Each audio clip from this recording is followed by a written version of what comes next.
Hello everyone, this is Remlays from 40k Theories, and welcome to this new episode of 40k Lore for Newcomers. For this episode, nominated on Patreon by The Mecha Knight, we will be taking a brief look at the Raptors chapter of the Adeptus Astartes. This video will be a brief overview for certain events that may be explored in greater depth within additional videos in the future. So without further ado, let's begin. Before seeking victory, first make yourself invulnerable to defeat. The Raptors are a loyalist chapter of the Adeptus Astartes descended from the highly venerated Raven Guard Legion. Like all Space Marines, the warriors of the Raptors chapter are genetically enhanced transhuman super soldiers, boasting a size, strength, speed and resilience far in excess of that exhibited by a baseline human. The Raptors are themselves fairly unusual by Space Marine standards, for not only does the chapter specialize in both ambush and guerrilla warfare, but their warriors are also known to make extensive use of camouflage to blend in with their environments. While other chapters may view the act of concealing themselves from their enemies to be a dishonorable or even cowardly act, the Raptors by contrast have learned to embrace the pragmatism and practicality of camouflage and obfuscation during combat situations, understanding that the benefits and rewards that come from catching their foes completely unaware far outweighs the costs honor may demand.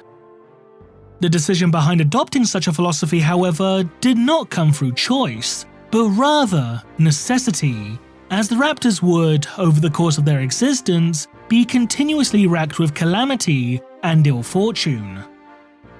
Regardless of the tragedies they have suffered over the millennia, the Raptors see themselves as proud and stalwart defenders of the Imperium, capable of unleashing their wrath with the speed and ferocity of the predatory birds that serve as their namesake. We have the Talons, Falcons, and Hawks, Lord. I think we should be the Raptors. While they were officially established in early M31 during the course of the Second Founding, the origin of the Raptors can, debatably, be traced back even earlier, specifically during the course of the Civil War known as the Horus Heresy. Following the events of the Istvan V drop site massacre, which saw the Raven Guard sustain incredibly heavy losses, Corvus Corax, the Legion's Primarch, obtained from the Emperor of Mankind the means with which to replenish his severely wounded legion. Utilizing data and material that had originally been intended for use within the Emperor's Primarch project, the Raven Guard began making preparations to create new legionnaires at an accelerated rate, leading to what would become known within historical records as the Raptor Project. However, while the Raptor Project was initially successful, it was ultimately sabotaged by agents of the traitorous Alpha Legion, resulting in many prospective Raven Guard recruits being transformed into twisted, shambling monstrosities. While these mutant raptors remained loyal to both the Emperor and their Primarch, many of them perished during the later stages of the heresy, and those that survived were reportedly incarcerated and eventually euthanized by Corax himself. Following the culmination of the heresy and the introduction of the Codex Astartes, the surviving loyalist legions were broken down into a number of smaller chapters, leading to what would become known as the Second Founding. One of these Second Founding chapters was christened as the Raptors, seemingly in honor of those warriors that took part in the Raptor Project. The Raptors would initially serve as a fleet-based chapter, traveling across the vast expanse of space in order to hunt down the enemies of man wherever they find them. At some indeterminate point in time, though widely believed to be a mere few centuries after their creation, the Raptors invoked their right of conquest and claimed a homeworld of their own to serve as both their base of operations and primary source of recruits. However, this world would ultimately be destroyed at some point in time between M34 and M36, during the course of either the 4th or 5th Black Crusade of Abaddon the Despoiler. A few centuries later, during M37, the Raptors mysteriously vanished, with all contact with the chapter being lost, and leading many to assume that they had been destroyed during some great conflict or had been lost to the tides of warp space. However, these assumptions would prove to be incorrect, for much to the surprise of many, the Raptors will make their presence known once more during early M39, lending their aid to Imperial forces during the course of the Caberiad Wars. As it turns out, the chapter had spent centuries rebuilding its strength and had even succeeded in obtaining a new homeworld within the Sutter Spiral Nebula for themselves. However, the Raptors had, evidently, become far more cautious during their absence, and have outright refused to divulge the exact location or even the very name of their new base of operations, much to the frustration of Imperial authorities. Speed the bolt that brings the end of enemy and friend. Over the course of their existence, the Raptors have fought in numerous theatres of war, including those of the Taros campaign, Warzone Octarius, the Badab War, and many more besides. One of the chapter's more notable engagements took place during the events of the Fourth Quadrant Rebellion, specifically that of the Sorcerer campaign. During the late 41st millennium, sometime between 775 and 780 M41, various uprisings and insurrections would begin erupting throughout Segmentum Solar, resulting in the greatest civil war the Imperium has faced for over a millennium. Roughly 25% of the Segmentum fell to anarchy, and due to the widely dispersed brushfire nature of these uprisings, seeing Chaos Cults and Xenos Raiders taking advantage of the ensuing confusion, they would prove incredibly difficult to root out and put down. In response, the Adeptus Terra dispatched various pacification forces consisting of elements drawn from the ranks of the Astra Militarum, Adeptus Titanicus, Imperial Navy, and no less than 12 Space Marine chapters in order to put down these rebellions and reinstate order and stability throughout the region. The Raptors were tasked with undertaking the pacification of the Sorcerer subsector and recapturing the capital world of Oromar.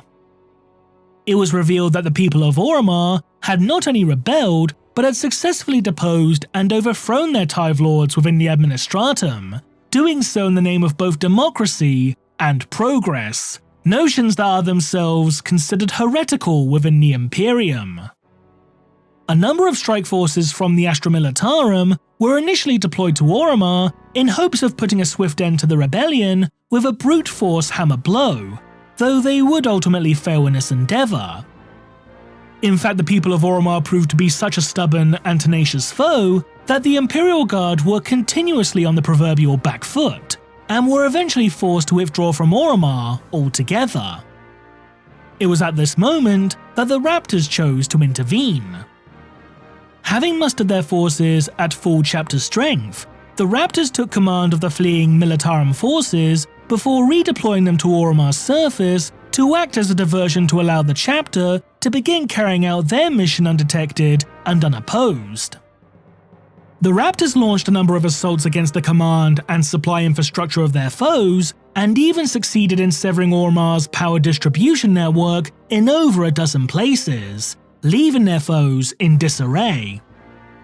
Astra Militarum forces then launched a full-scale assault, forcing the rebels to fall back time and time again.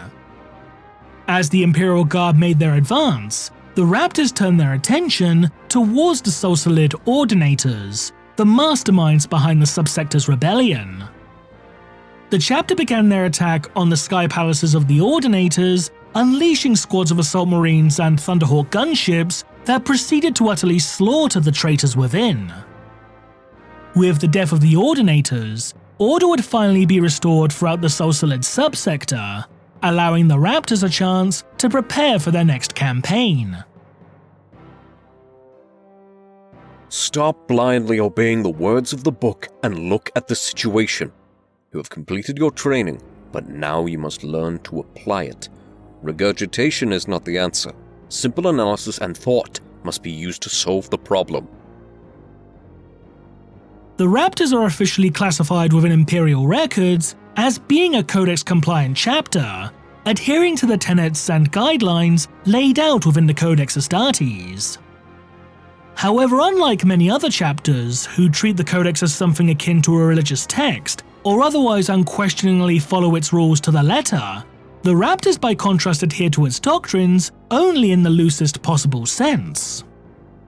While the Raptors acknowledge that the Codex is an important, tried and tested guide in regard to military tactics and strategies, they nonetheless maintain that the Codex should be treated only as a guide, and are not above bending or even outright breaking the often strict and overly rigid rules of the Codex should the situation demand it. As such, the Raptors are capable of acting with both greater autonomy and adaptability upon the field of battle, allowing the chapter's warriors to make use of more unconventional tactics by Space Marine standards, such as their utilization of battlefield camouflage. In battle, the Raptors are known to favor long-range and guerrilla tactics, making extensive use of snipers to pick off key targets from a distance, while land speeders and bikes will flank their foes to unleash a devastating barrage of fire, only to then fall back before the enemy can retaliate. Indeed, it is even said that the Raptors are unparalleled marksmen, even by the exceptionally high standards of the Adeptus Astartes. Despite this, the chapter's warriors are more than capable of tearing their enemies limb from limb at close quarters, though will typically only resort to such methods at opportune moments. As a Raven Guard successor chapter, the gene seed of the Raptors sports several deficiencies and flaws. The most notable of these are that of a missing mucranoid organ, rendering them incapable of producing a waxy secretion to protect their skin from extreme changes in temperature, and a deficient melanchromic organ, resulting in the chapter's warriors developing deathly pale skin as well as dark hair and eyes. However, unlike other chapters of Coraxian lineage, the Raptors have somehow managed to retain a fully functional Betcher's gland, granting the chapter's warriors the ability to produce an acidic saliva. But as to how the Raptors managed to retain the use of this organ, however, none can truly say. And that concludes this edition of 40k Lore for Newcomers. If you liked this video, consider supporting us on Patreon for more content. To those who are new to 40k, we hope you learned something. So leave a comment below, and thanks for watching.